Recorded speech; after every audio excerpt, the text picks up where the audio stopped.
Hello hello ஒரு நிமிஷம். நான் சொல்றதை கேளுங்க. கேட்டு இந்த வீடியோவை மேல தூக்கி விட்டுக்குங்க. ஓகே. ஒண்ணும் இல்ல. இப்ப நார்மலா வந்து பாத்தீங்கன்னா, இப்ப நான் ஒரு பையன். எனக்கு ஒரு 25 வயசு ஆனதுக்கப்புறம், இது எல்லாமே ஒரு பொதுவான கருத்து தான். 25 வயசு ஆனதுக்கப்புறம் வந்து பாத்தீங்கன்னா, எனக்கு ஒரு வரன் பாக்குறாங்க அப்படின்னா, பெண் வீட்ல இருந்து சில கொஸ்டின் வைக்கிறாங்க. அதாவது எந்த மாரி கொஸ்டின் வைக்கிறாங்க அப்படின்னா, பையன் படிச்சிருக்கானா? ஓகே, நியாயமான கேள்வி. அடுத்தது வந்து சொந்த வீடு இருக்கா? இல்ல வாடகை வீட்ல இருக்கீங்களா? ஓகே. இந்த 2 கேள்வி நியாயமான கேள்வியா இருக்கு. அடுத்தது வந்து பாத்தீங்கன்னா, பையன் என்ன வேலைக்கு போறாரு?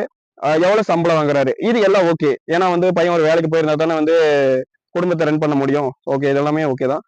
சேலரி எவ்வளவு வாங்குறாரு? ஓகே. எவ்வளவு வாங்குறாரு? தோட்டம் தொரவு இருக்கா? இதெல்லாம் கேட்கறாங்க. கேட்டு முடிச்சுட்டு வந்து பாத்தீங்கன்னா, அவங்க ஒரு நமக்கு ட்விஸ்ட் தராங்க. என்ன அப்படின்னா, பொண்ணோட அதிகமா படிச்சிருக்கணும். பிளஸ் வந்து காடு தோட்டம் இருக்கணும். அதுக்கப்புறம் வந்து பாத்தீங்கன்னா, பையன் 50,000 மேல சம்பளம் வாங்கணும் அப்படின்னு சொல்லிட்டு கேட்கறாங்க. இது நியாயமா இல்லையான்னு சொல்லிட்டு நீங்க தான் வந்து கமெண்ட்ல சொல்லணும். அது மட்டும் இல்லாம நம்மளோட எம்ஆர் மாஸ்டர் மைண்ட் சேனலை சப்ஸ்கிரைப் பண்ணிக்கணும்.